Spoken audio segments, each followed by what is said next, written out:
2-3 गिराईक झाली.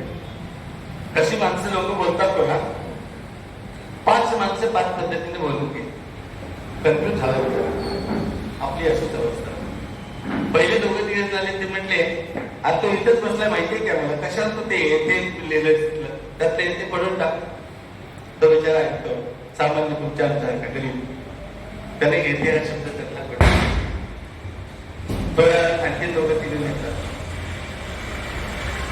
अरे आम्हाला माहिती आहे काय राहिलं, आता ताजी फळे विकली जातात. अरे आम्हाला माहिती आहे तू ताजी विकतोस, तू काय शेळी विकत नाहीस, माहिती आहे आम्हाला.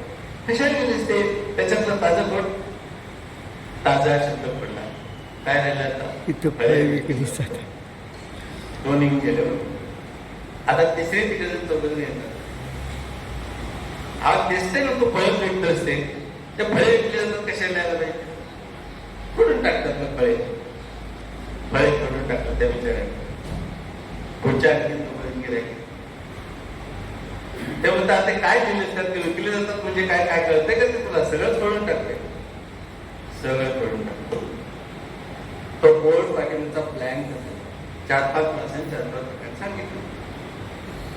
नवीन गिराईक आले जातो. आणि कसं करणार लोकांना काय उपयोगायचे, तो बोर्ड रिकाम कशात ठेवलं असतं, दे ना त्याच्यावरती ताजी फळं विकली जाईल. कसं असतं काय झालं, या माणसानं सगळ्याच ऐकलं आणि स्वतःच जेवण तर विसरूनच केलं. जसं स्वतःच वाक्य काय होतं, येते ताजी फळे विसरलं. आपण जगाचं ऐकून हे सगळं स्वतःच विसरून जायचं नाही. ऐकावे जनाचे करावे नाही, मन किती अर्थपूर्ण. ऐका तुम्ही, ऐकायचं नाहीच नाही. आता याचा अर्थ असं नाही की सल्ला कुणाचाच ठेवू नका असं नाही. अजिबात ऐका, शाळे माणसाच ऐका ज्याची लायकी असेल.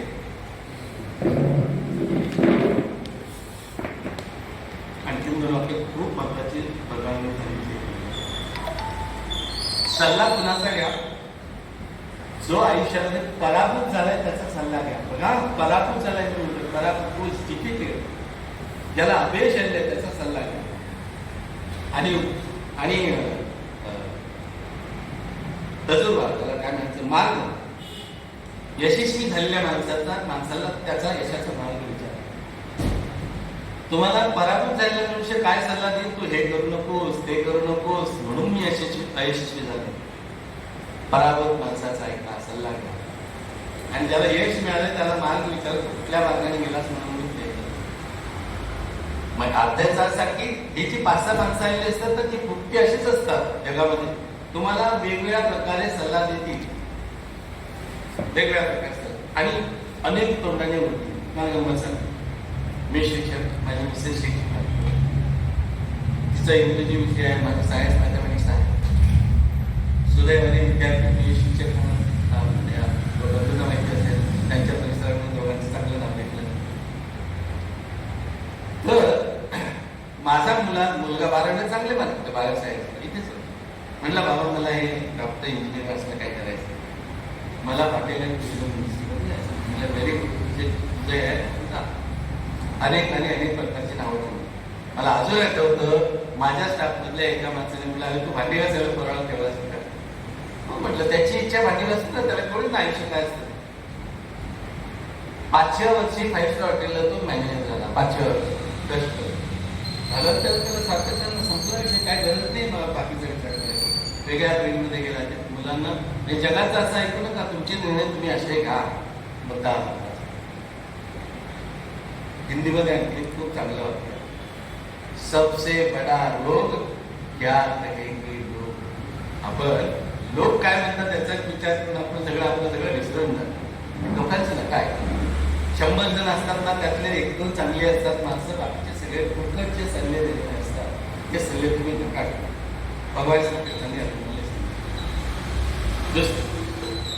पुढचा नका. मोह, आसक्ती, माया, डिझायर, इंग्रजीमध्ये डिझायर हा शब्द आपल्या नाशाला कारणीभूत करणारा अत्यंत महत्वाचा.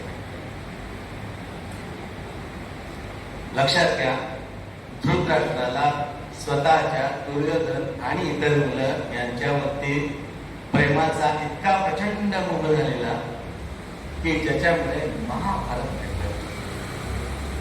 लाखो माणसं मेली, लाखो स्त्रिया विधवा झाल्या. त्या काळामध्ये प्रचंड नुकसान झालेलं होतं, अतिशय.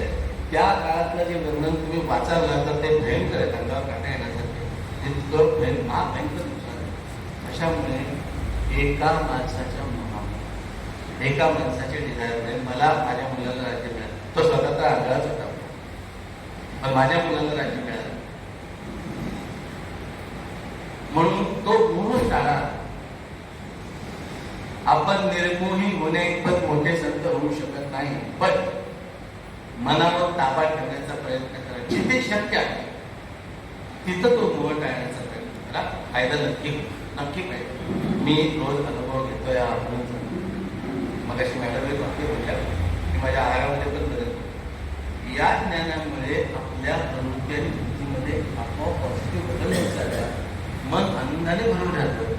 अनेक प्रकारचे शंका ज्या मनात येतात ना त्या तो त्याच्यावर सोडून दिलं की तुमचं येस साधा मी बघतो डोंट वरी, त्याच्यावर सोडून द्यायचं. आणि खरोखरीच आनंद आतून आनंद व्हायला पाहिजे. बाहेर भौतिक मी कुठली गाडी घेतली, काय घरात सगळं घेतलं, हे सगळी भौतिक सुद्धा आनंद देणारी नाही आहे. असं जर असतं तर अंबानी वगैरे सगळी लोक आनंदी असते. आणि म्हणून मी मग अशी पहिल्यांदा जेव्हा सांगितलं त्यावेळेला अनेक फॉरेनर्स जे आले करोडोचे इन्स्टिट्यूट सोडून इथे येऊन ते वृंदावनामध्ये येऊन श्रीकृष्णा श्रीकृष्णा म्हणून हे करतात. हा सगळ्याचा अभ्यास ते करतात. इतकं प्रचंड ज्ञान होतं काय सांगतो. नालंदा विद्यापीठचे जायला बाहेर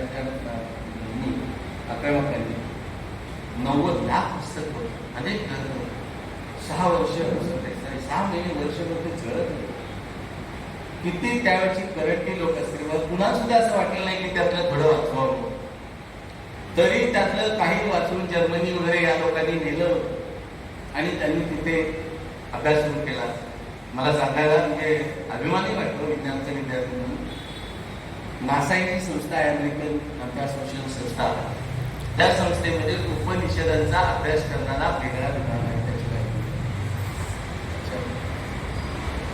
ती लोक इतकी भाविक आहेत की जिथे म्हणजे विश्व निर्मिती कशी झाली हे समजण्यासाठी म्हणून एक मोठा प्रयोग करण्यात आला. त्याला सर नावाचे ते संस्थे होते.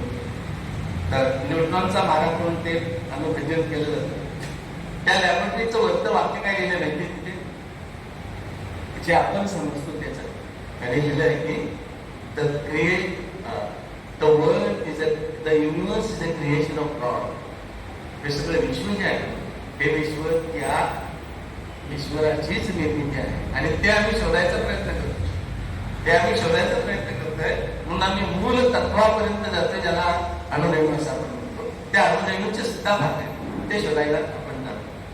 हे सगळं आपल्याकडनं मिळालेलं ज्ञान आहे होतं ना, आपल्याकडनं मिळालेलं.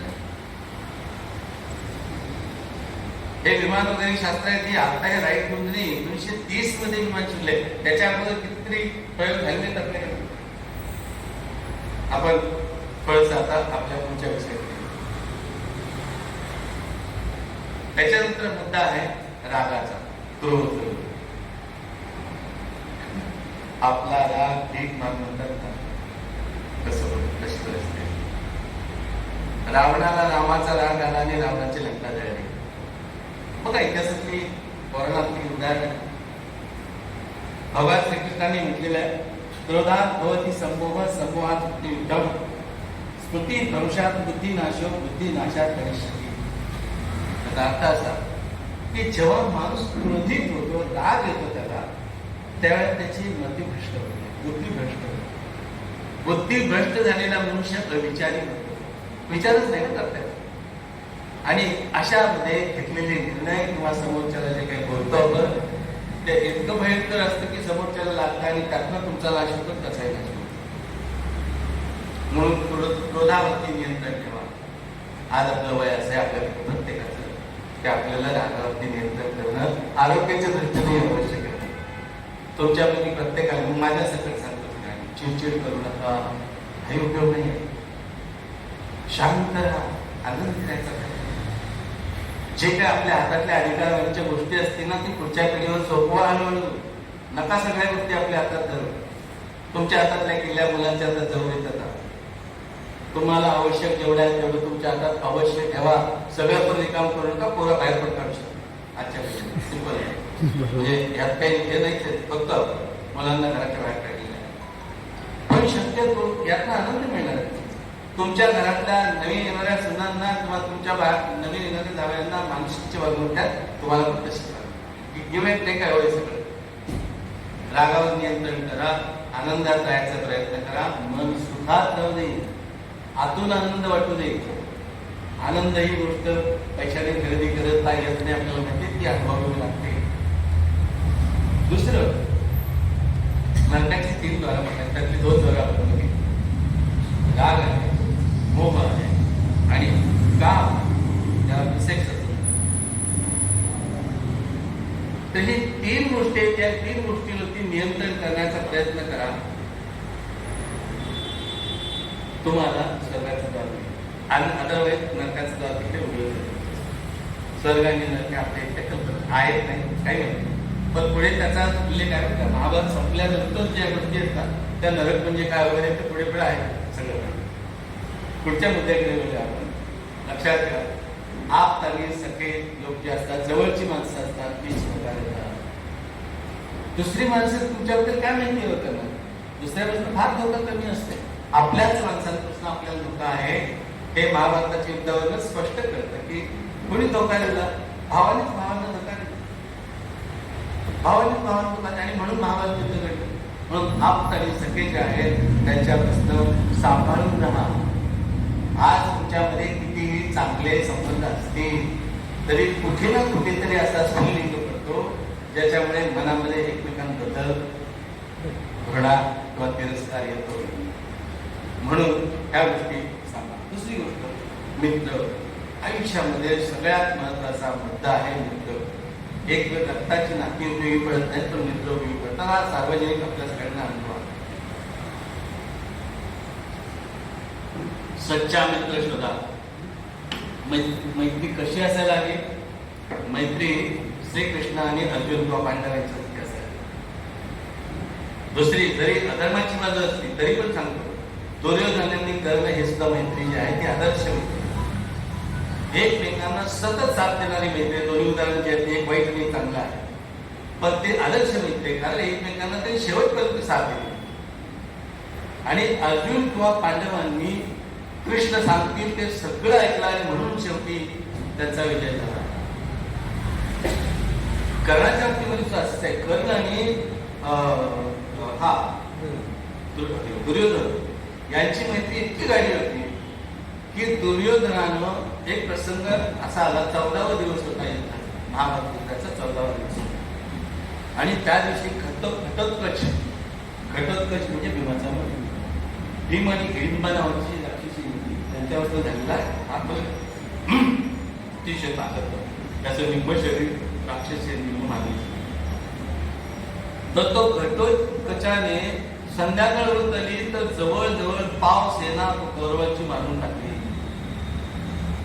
दुर्योधनाला भीती वाटली, नाही पण आता करायचं काय की हा बाबा सगळंच आपलं सगळंच मारून टाकतो ह्या सगळ्यांना. तर द्रोणांना पण आवडेना, द्रोणाचार्य गुरु यांची त्याला पण आवडेना, अनेक मोठे युद्ध याच्याकडे होते त्याला आवडेना. मग कर्णाला अर्जुनाने सांगितलं की कर्णा, आता तुला जे इंद्राने दिलेलं ते भव्य दिव्य अस्त्र आहे ते काढ आणि त्याचा वापर घटोत्कचावरती कर आणि त्याला मारून टाक. कसं घडलं असं गंमत बघा. ते दिव्य अस्त्र वापरतो ते एकदाच वापरायचं असतं. अर्थच मुळे इंद्राने दिलेली असते की तू हे जे अस्त्र वापरशील ते एकदाच वापरायचं आहे.